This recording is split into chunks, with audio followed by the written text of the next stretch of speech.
Well, as Donald Trump takes office on Monday or today, we need to think about how his administration will be evaluated, especially in terms of its economic success. Since the pandemic, the U.S. economy has outperformed its peers on several measures, making it the object of envy around the globe. But the inevitable problem is that the American people do not share that view, as Joe Biden and the Democrats found out in November. The divergence between Americans' confidence in the economy and the actual robustness of the economy suggests that traditional economic indicators are inadequate for assessing Trump's tenure in office. The primary focus of Trump's 2017 inaugural address was the restoration of power and prosperity to the populace. It would be more suitable to evaluate criteria outside growth or even GDP this time around. The income gap widened under Trump's first administration and is now at an all-time high. Two of the candidates, Trump and Biden, have pointed to manufacturing as a potential solution. However, the percentage of workers employed in factories is at an all-time low.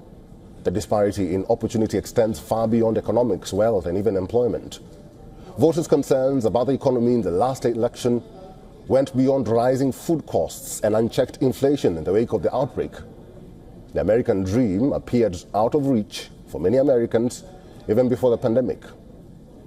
Home ownership, which is its foundational principle, seems more elusive now. One possible metric by which Trump's presidency may be evaluated is the ease with which people can buy a property. The future of the United States may also depend on Trump's newfound friendship with tech billionaire and tech magnates.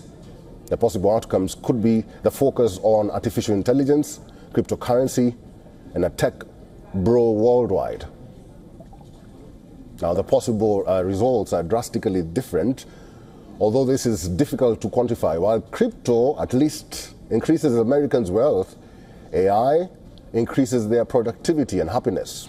On the other hand, we have the dystopian scenario where unchecked AI does more than just eliminate jobs, and another crypto bubble causes a financial disaster because it is not regulated. The US is entering a golden era that undermines the ability of regular people to thrive, Biden said in a farewell address last week. Perhaps the most important metric for Trump's presidency will be how accurate that assertion is. When you look at the biggest economy in the world, in 4 years, will American voters still see the same thing? Alternatively, will they be even more disillusioned on seeing land controlled by oligarchs?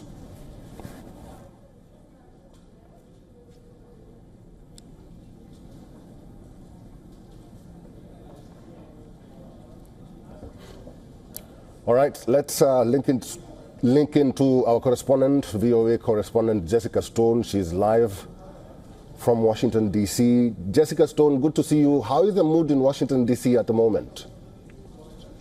Well, the excitement has been building over this weekend. You know, all of the inauguration festivities begin ahead of the actual inauguration. We've had inauguration balls, inauguration parties.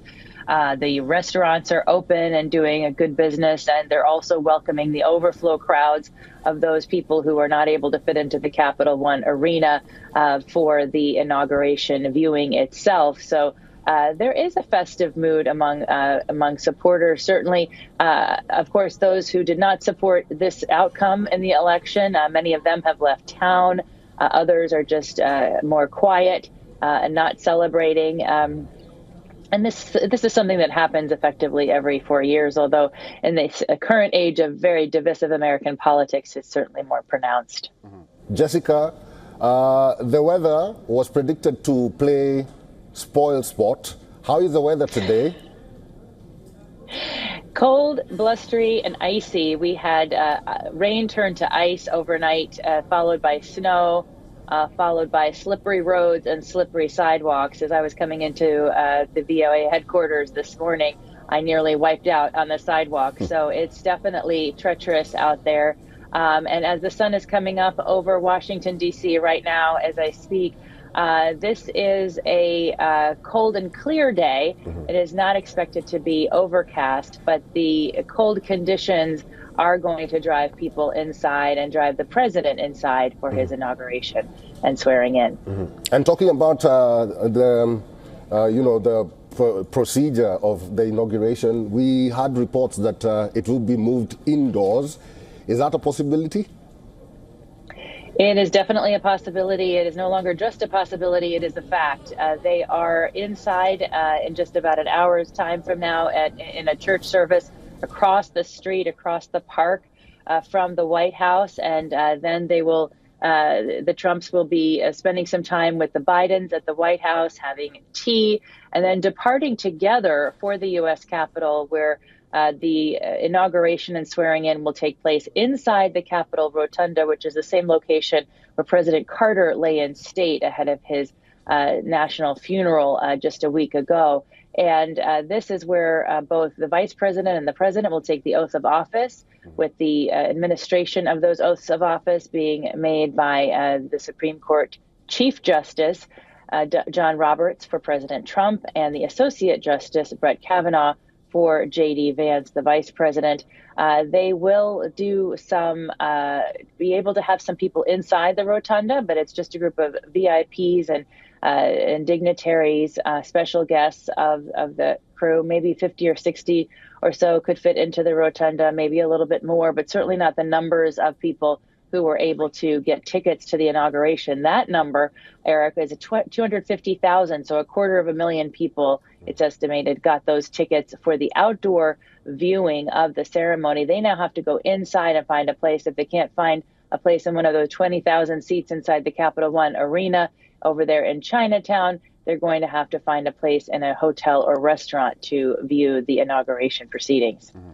VOA's Jessica Stone, good to see you. Thank you for talking to us today. Good to be with you. For all the latest news, download the WION app and subscribe to our YouTube channel.